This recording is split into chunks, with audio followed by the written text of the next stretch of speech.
Don't let her drive that car. The words weren't loud, but they landed hard enough to stop 250 Ferrari engineers in the middle of another failed diagnostic. For a second, the entire testing garage outside Las Vegas seemed to forget what it had been doing. Laptops stayed open. Scan tools hung in midair. Even the cooling fans sounded louder than the people standing around them. In my experience, the quietest warning in a room is usually the one everyone wishes they had listened to.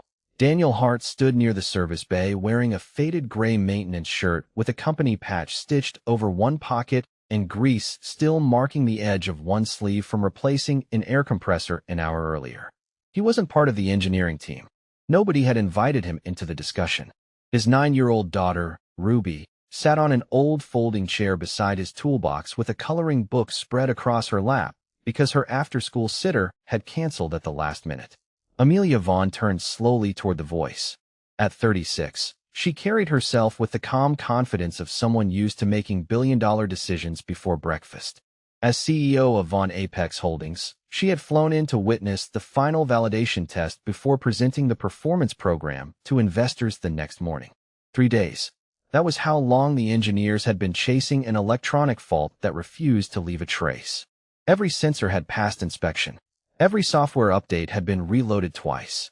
Every system claimed the car was healthy until the engine reached operating temperature. Then it stumbled for barely half a second before recovering, just enough to make the prototype unsafe. "Who said that?" one engineer asked. Daniel took a slow breath before answering. "I did."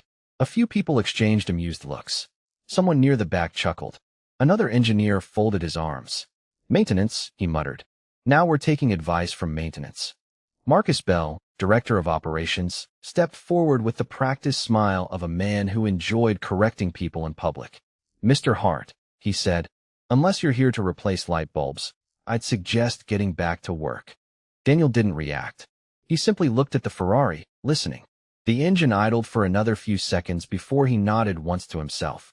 Ruby quietly placed her hand against the thick glass separating them from the test bay. "Daddy," she whispered, "it shakes twice." Daniel smiled at her for only a moment. "Yeah," he answered softly. "It does." Amelia noticed the exchange. "You hear something?" she asked. Daniel looked toward her. Not the engine. The signal feeding it.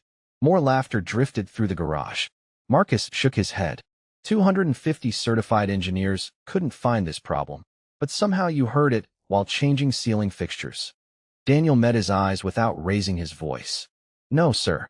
I heard what disappeared." That answer earned nothing except another round of skeptical smiles. Marcus gestured toward the security staff. "Let's clear the floor." Before either guard moved, Daniel spoke again. "Give me 38 seconds. If I'm wrong, fire me before lunch." Amelia glanced around the room. Every engineer looked certain the maintenance worker had finally embarrassed himself enough. Then she looked back at Daniel. He wasn't trying to impress anyone. He wasn't asking for recognition. He looked like a father who simply didn't want someone climbing into a car that wasn't ready. "I've always believed confidence and arrogance sound almost the same until the truth shows up." Amelia checked the time on her watch, then nodded once. 38 seconds, she said. "That's all you get." Daniel picked up his worn toolbox and started walking toward the prototype while 250 experts watched the maintenance man they had already decided couldn't possibly be right. Daniel set the toolbox on the polished floor without rushing. He did not reach for a scanner. He did not ask anyone to restart the diagnostics. Instead, he rested 2 fingers lightly against the aluminum housing near the fuel pressure connector while the engine idled with that same uneven rhythm Ruby had noticed through the glass. Tick, smooth, tick, smooth. Then the smallest pause, so short most people would never hear it. Daniel looked up. "Shut it down." Marcus laughed under his breath. "You asked for 38 seconds. You have already wasted 10. Daniel ignored him. "Please, shut it down." Amelia studied his face for another second before giving a small nod. The driver reached inside and pressed the ignition. The garage fell quiet except for the ticking sound of hot metal cooling. Daniel leaned farther over the engine bay and turned a small gray connector between his fingers. He did not pull hard. He barely moved it. Then he held it under one of the overhead lights. "There," he said. Nobody answered. An engineer stepped closer. "There what?" Daniel rubbed the edge of the connector with the clean corner of a shop towel. A thin line of dark residue came away onto the cloth. Heat-resistant adhesive, he said. It should not be here. Marcus folded his arms. That proves absolutely nothing. Daniel nodded. You are right. By itself, it does not. He rotated the connector less than a quarter of an inch, pressed it firmly back into place, and looked toward the driver again. Start it. The engine fired instantly. 1 second passed. Then 5. Then 10. The idle stayed perfectly steady. A senior engineer frowned and checked his tablet twice before looking back at the display. Signal is stable. Another technician watched the live data scrolling across his screen. Pressure is holding. Somebody else whispered, run it to operating temperature. Nobody laughed now. The engine climbed through 100 degrees. Then 150. 200. Every number stayed exactly where it belonged. Daniel quietly stepped back from the car as though his job was already finished. Marcus walked straight to the engine bay, pulled the connector back out, and stared at it. Coincidence, he said. The contact probably reseated itself. Daniel shook his head. Electrical contacts do not collect adhesive by coincidence. Amelia extended her hand. May I see it? Marcus hesitated for only a fraction of a second before placing the connector in her palm. She turned it toward the light, just as Daniel had. Even without technical training, she could see the faint line cut into the plastic near the locking tab. It was too straight to be normal wear. What made you look there? She asked. Daniel answered honestly. Because the engine never sounded sick. It sounded interrupted. Ruby smiled from her chair. I told you it shook twice. Daniel looked over at her and smiled back. You did. Amelia lowered the connector without taking her eyes off Daniel. If you fixed it this quickly, why are you not celebrating? Daniel's expression became serious again. Because I did not fix the real problem. The words settled over the garage like dust after a long day. Several engineers looked at one another, confused. Marcus gave a short, impatient sigh. The engine is running. The issue is over. Daniel met his eyes for the first time since walking into the bay. No, sir. The engine is running because somebody wanted it to. The failure was never meant to happen here. Amelia felt a chill she could not explain. Then where? Daniel looked through the windshield toward the long stretch of asphalt disappearing into the Nevada desert beyond the test facility. At high speed, he said quietly, when somebody important was behind the wheel. Amelia did not answer right away. She kept looking through the windshield toward the test track, where heat shimmered above the black pavement. The road stretched nearly 3 miles into the desert before bending out of sight behind a low ridge. That was where the high-speed run had been scheduled for noon. Daniel knew the route. He had changed warning lights along it, repaired cooling fans in the control booth, and once spent an entire Saturday replacing cracked conduit after a sandstorm. Most people at the facility barely noticed him. That suited him fine. Attention had never paid a medical bill or packed Ruby's lunch. Marcus cleared his throat. This is getting ridiculous. We have a stable engine and a maintenance worker making dramatic guesses. Daniel looked down at the connector in Amelia's hand. Then check the cut under a microscope. We will, Marcus said, after Mr. Hart returns to his assigned duties. Amelia turned toward him. No one touches the car until I say so. The room changed again. Not much. Just enough for Marcus's smile to tighten. Daniel closed his toolbox and walked back toward Ruby. She had already put away her coloring book. She knew that look on her father's face. It was the same one he wore when the landlord left a notice on their apartment door or when the insurance company placed him on hold for 40 minutes and then disconnected the call. Calm on the outside. Working hard underneath. Are we in trouble? She asked. Daniel crouched beside her and zipped her backpack. Not yet. That means maybe. That means we are going home after I finish my shift. Ruby studied him. You used to fix cars like that, did you not? Daniel paused. Behind them, engineers were still talking in low voices.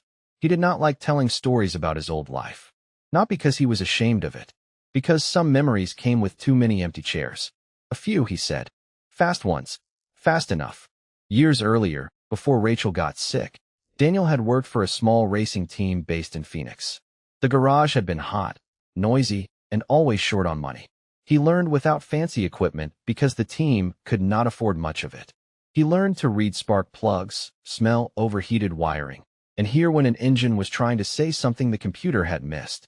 Rachel used to bring dinner after late practices and sit on an upside-down bucket while he worked. On their 5th anniversary, She gave him a used mechanic stethoscope with black tape wrapped around one side. For the man who listens to machines better than people, she had joked. Daniel still carried it in the bottom of his toolbox. He had left racing after she died. Ruby was 5, and travel meant missed school mornings, missed doctor visits, missed everything he had promised Rachel he would protect. So he took the maintenance job. Lower pay, better hours, less glory. He never regretted choosing his daughter. He only regretted that doing the right thing could still leave a man counting gas money at the kitchen table. Amelia approached slowly. Your employment file says nothing about racing. Daniel stood. It was not relevant to changing air filters. It became relevant 38 seconds ago. Before he could respond, Marcus appeared beside a security supervisor carrying a clear evidence bag. Inside it sat another gray connector. This was found in Mr. Hart's locker, Marcus said. Ruby reached for Daniel's hand. Amelia looked at the connector, then at Daniel. Is it yours? Daniel stared at it for one long second. No. Marcus gave a soft, disappointed sigh. Then I am afraid we have a much larger problem. Daniel did not reach for the bag. He did not even look at Marcus at first. His eyes stayed on Ruby, whose small hand had tightened around 2 of his fingers. It is okay, he told her. You did not put it there, she said. Her voice was quiet, but every person nearby heard it. Daniel gave her hand a gentle squeeze. I know. Marcus turned toward Amelia with the calm expression of a man delivering an unpleasant fact he had already decided was true. The connector found in his locker matches the damaged unit from the prototype. Security footage also places him inside the garage at 11:43 last night. Amelia looked at Daniel. Were you here? Yes. Why? Daniel took a breath. The cooling fans were running after shutdown. I heard them from the east hallway. Marcus shook his head. You expect us to believe you entered a restricted bay because you heard a fan? I work maintenance. Hearing things that should not be running is part of the job. The security supervisor held out a tablet. Grainy footage showed Daniel entering the test garage, carrying his toolbox, then disappearing behind the Ferrari. The video skipped forward. For minutes later, he walked out. There was no sound, no clear view of what he had done, just enough to make doubt feel reasonable. That is the trouble with half a story. It often looks cleaner than the truth. What happened during those 4 minutes? Amelia asked. I checked the rear cooling unit. The control light was blinking red, but the system log was blank. There was no alert, Marcus said. I reviewed the logs myself. Daniel finally looked at him. Then somebody cleared it. Marcus gave a tired smile. Or there was never an alert. Ruby moved closer to her father. Daniel could feel her trembling, and that decided what he did next. He did not argue. He did not raise his voice. He turned to the security supervisor. Please do not put handcuffs on me in front of my daughter. The man looked uncomfortable. No one said anything about handcuffs. Good. Daniel bent down and lifted Ruby's backpack from the floor. Inside was her lunch container, 1 library book, and the paperwork for a hearing appointment scheduled the following week. The insurance card sat in the front pocket. He knew exactly how long it would remain valid if the company fired him. Amelia noticed him glance at it. Mr. Hart, you are suspended pending an internal review, she said. Her voice was controlled, but not cold. Your access badge will be disabled. Your benefits remain active for now. Marcus stepped closer. That is unusually generous under the circumstances. It is my decision. He nodded, but the look in his eyes did not match the polite smile on his face. Daniel removed his badge and placed it in Amelia's palm.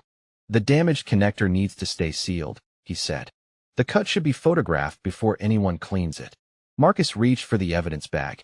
We understand procedure. Daniel did not let go until Amelia took it herself. Not that one, he said. The one I removed from the car. Silence spread through the garage. Amelia looked toward the inspection table. The first evidence bag was gone. A technician checked beneath a tablet, then opened 2 drawers. Another engineer searched the metal cart beside the prototype. Marcus frowned as if the missing item irritated him more than it worried him. Someone probably moved it. Amelia's eyes shifted to him. Who? Nobody answered. The stable engine continued idling behind them, smooth and innocent, while the only piece that could prove it had been sabotaged had disappeared from a room full of experts. Daniel carried Ruby's backpack across the employee parking lot without saying much. The afternoon sun reflected off rows of polished cars, but his old blue pickup sat alone near the chain-link fence with faded paint and a cracked tailgate that never quite closed. Ruby climbed inside and buckled herself without being reminded. She looked out the window for a long moment before speaking. "Daddy, if they think you did something bad, are they going to take my hearing appointment away?" Daniel rested both hands on the steering wheel before starting the truck. That question hurt more than losing his badge. "I do not know," he answered honestly. "But I do know I am going to keep that promise somehow." Ruby nodded. She had learned long ago that her father never made promises just to make people feel better. If he said somehow, he meant he had not given up yet. 20 minutes later, they pulled into their small apartment complex on the north side of Las Vegas. The building was old enough that every hallway carried the smell of fresh paint covering older problems. Daniel unlocked the apartment, placed Ruby's backpack beside the kitchen table, and quietly opened the refrigerator. Half a gallon of milk. Eggs. Leftover chicken from Sunday. Enough for dinner. Maybe tomorrow too, if they stretched it. He reached for the insurance papers again before folding them carefully into the same envelope. Rachel used to tell him that paperwork could scare people faster than any thunderstorm. She had never been wrong. While Ruby worked on homework, Daniel opened the bottom drawer of his old toolbox and lifted out the mechanic's stethoscope wrapped with black electrical tape. He had not used it in months. The worn rubber tubing still reminded him of the little racing garage in Phoenix, where every paycheck disappeared into rent and every victory was measured in tenths of a second instead of headlines. His phone vibrated on the kitchen counter. An unknown number. He almost ignored it. "Mr. Hart," a woman's voice asked after he answered. "This is Amelia Vaughn." Daniel glanced toward Ruby before walking onto the small apartment balcony. "Yes, ma'am. I have been reviewing the security recordings. Did you find the missing connector?" There was a pause. "No, but I found something else. The camera outside the old control room went offline for exactly 6 minutes last night." Daniel looked across the parking lot where children were riding bicycles between faded parking lines. "That room has not been used in years. According to the maintenance schedule, it has not." Daniel heard the meaning beneath her words. Somebody had been there anyway. "Can you meet me?" Amelia asked. "Not at the facility. Somewhere else." Daniel hesitated. "I am suspended. I know. People will notice if I help." They already noticed. He smiled faintly despite himself. She was right about that. "Where?" "Silver Creek Diner. 7 o'clock. Bring nothing except what you remember." Daniel looked back through the sliding glass door. Ruby was drawing again. This time it was not a race car. It was 2 wavy lines crossing each other. "Daddy," she called from inside before he could answer Amelia. The car did not shake twice. Daniel stepped back into the apartment. "What do you mean?" Ruby pointed at her drawing. "Today it shook twice before you touched it. After that it was smooth. But when everybody started arguing, I heard another sound." Daniel frowned. "What sound?"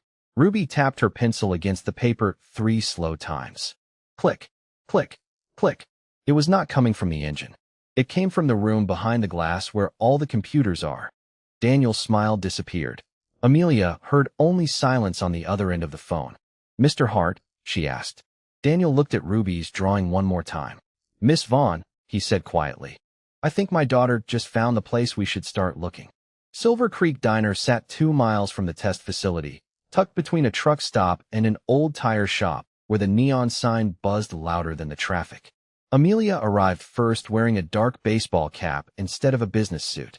She had left the company driver behind and parked her SUV where nobody from the facility could easily recognize it. Daniel walked in with the mechanic's stethoscope tucked inside his jacket pocket and Ruby beside him carrying the drawing she had made at the kitchen table. The waitress poured 3 glasses of water without asking questions. Amelia looked at Ruby and smiled. "Thank you for coming." Ruby shrugged. "Daddy said you needed help." Amelia looked back at Daniel. "She is honest." Daniel smiled faintly. "She gets that from her mother." For a moment nobody spoke. The clatter of plates and quiet country music filled the silence. Amelia finally slid a tablet across the table. "I recovered part of the maintenance log from the old control room. Somebody entered at 11:47 last night." Daniel studied the screen. No name. The access record was deleted. Deleted records usually leave empty space. Amelia looked surprised. "How do you know that?" Daniel stirred his coffee once before answering. "Because race teams hide mistakes the same way everybody else does. You can erase a name. You cannot erase the hole it leaves behind. Amelia nodded slowly. That sounded less like theory and more like experience. Ruby quietly unfolded her drawing on the table. 2 long wavy lines crossed the page, followed by 3 small marks she had drawn in red pencil. "This is what I heard," she said. Daniel leaned closer. "Show me." She tapped the paper. "The engine sounded smooth after you fixed it. But then I heard click, click, click from the room with the computers." Daniel's eyes stayed on the drawing. "Not the engine. No, not the cooling fans." Ruby shook her head. "It sounded like when my hearing aid loses its signal for a second." Daniel slowly sat back. The picture inside his mind finally changed. He had spent all day looking at the engine because that was where everyone expected the problem to be. Maybe that was exactly what somebody wanted. Amelia watched him carefully. "You figured something out." Daniel nodded once. "The connector was never the real target." "Explain." "Whoever damaged it knew the engineers would eventually find it. It was bait." Amelia frowned. "Then what was the real plan?" Daniel reached for a napkin and drew 2 simple boxes with a pen. "This one is the engine control unit. This one is the wireless brake receiver. If someone wanted to test whether they could quietly interfere with one system without being detected, they would start with something small." Amelia stared at the sketch. "You think they were practicing?" "I think they were measuring how fast the company reacts." The waitress stopped beside the table with fresh coffee, but nobody reached for it. Ruby pointed at the second box. "If that one stops talking." Daniel finished her sentence. "The brakes still exist, but the message telling them what to do might not arrive when it matters most." Amelia felt the color leave her face. Tomorrow morning, she was scheduled to drive the prototype herself during the investor demonstration. Marcus had insisted the final validation run would restore confidence after the earlier failure. Suddenly, that confidence felt carefully manufactured. Amelia looked directly at Daniel. "I postponed your suspension until Monday. Officially, you are still off the property." Daniel understood immediately. "Unofficially," she held his eyes. "Unofficially, I need someone who listens before he assumes." Daniel folded Ruby's drawing and slipped it carefully into his jacket pocket beside the old mechanic's stethoscope. "Then tomorrow," he said quietly, "we stop looking at the engine and start listening to everything else." The next morning, the desert air already carried heat before the sun had fully cleared the mountains. By 8 o'clock, the test facility was alive again. Investors walked between spotless buildings holding fresh coffee. Camera crews adjusted tripods near the observation deck.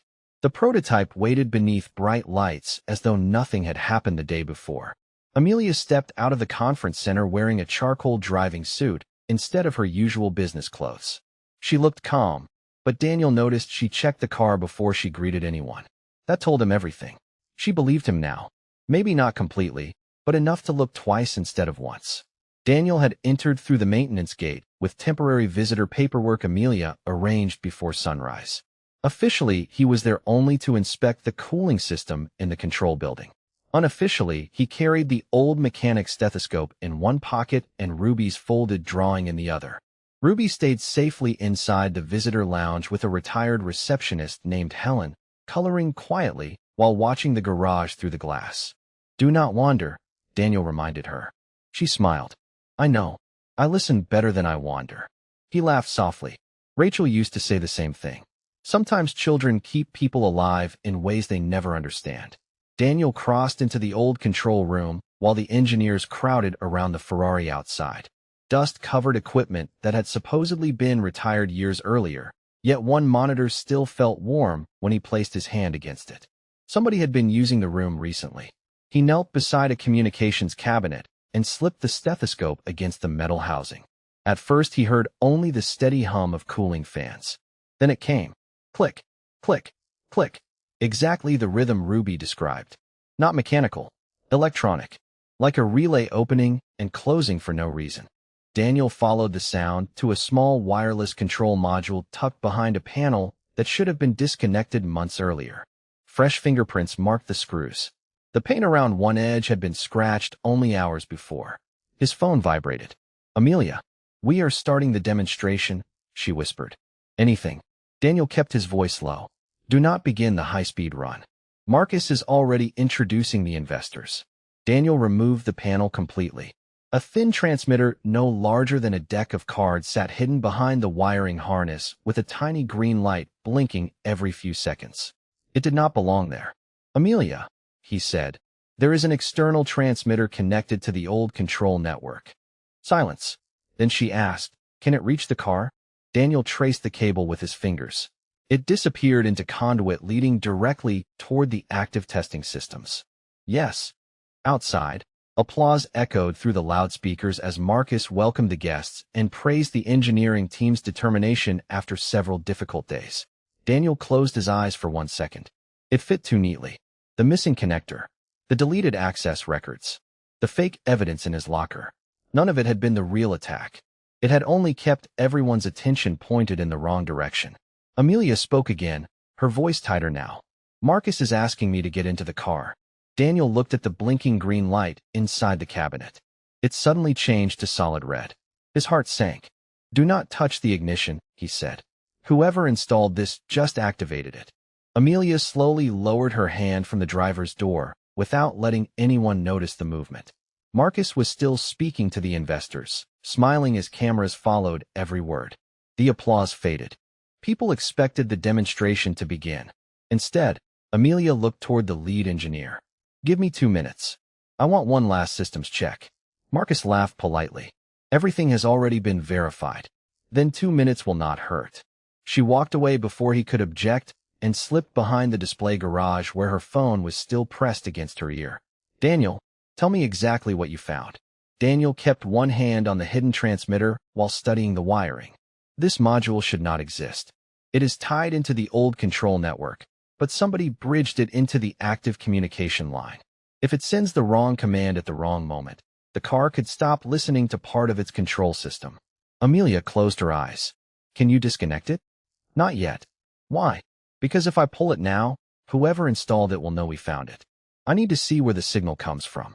He followed another cable into the communications cabinet until it disappeared beneath the raised floor. The blinking red light suddenly returned to green. Then his phone vibrated with a message from an unknown internal device. "Test successful. Ready for final demonstration." Daniel stared at the screen. Nobody outside knew he was standing in that room. Somebody believed the transmitter was still hidden. "Amelia," he whispered, "they are controlling this remotely." At the visitor lounge, Ruby looked away from her drawing when she noticed Marcus walking past the glass. He stopped beside the receptionist for only a second, smiled, and glanced toward the control building before checking his watch. Ruby frowned. She had seen that same habit before. People checked the time when they were waiting for something to happen. She quietly picked up the small digital hearing aid case from her backpack. The tiny indicator inside blinked once, then flickered strangely. Helen noticed her expression.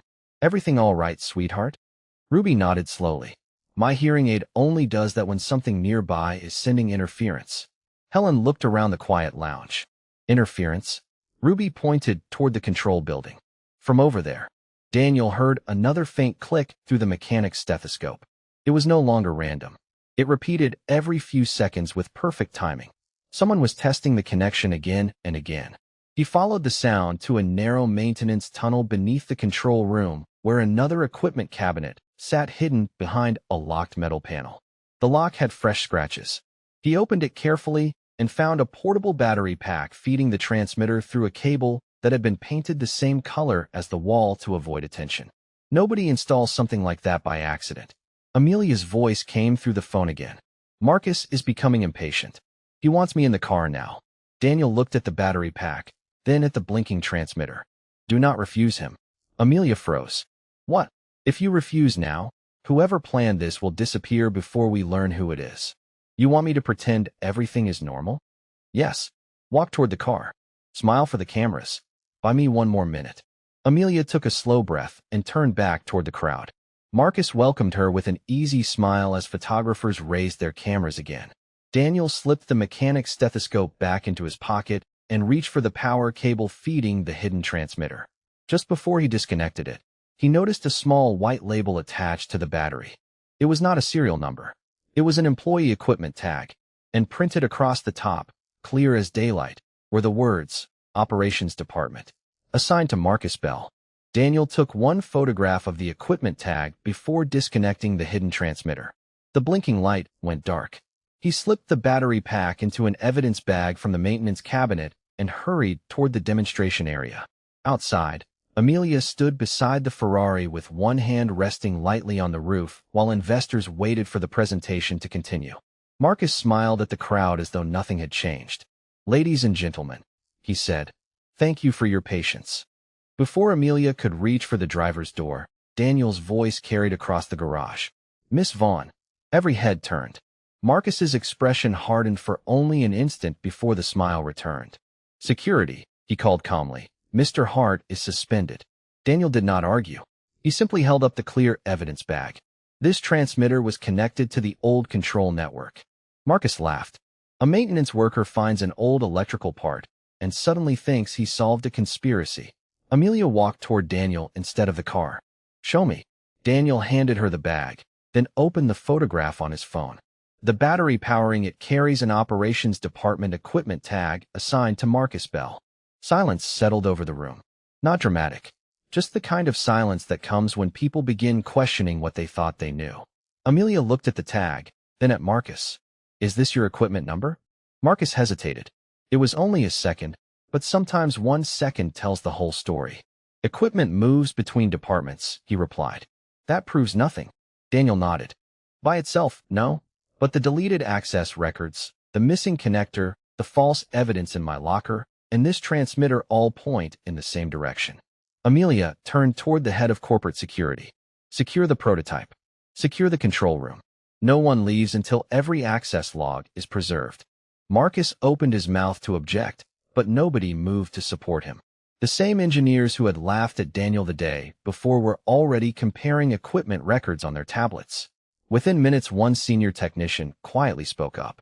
"The transmitter was never approved for this project."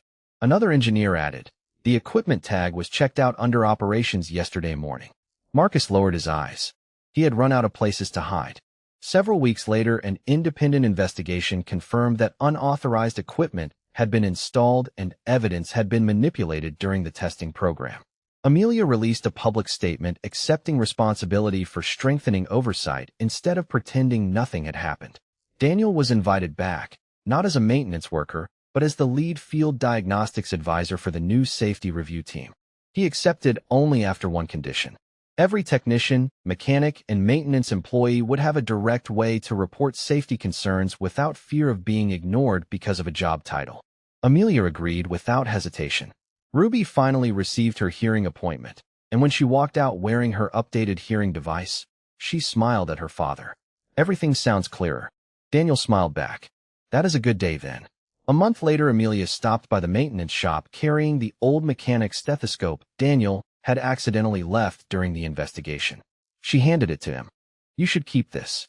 Daniel looked at the worn black tape around the tubing and carefully placed it back into his toolbox. Some things are valuable because of what they cost. Others are valuable because of what they remind us never to forget. I think this story leaves us with a simple truth. The loudest voice in the room is not always the wisest one, and the person wearing the oldest work shirt may be carrying the experience everyone else overlooked.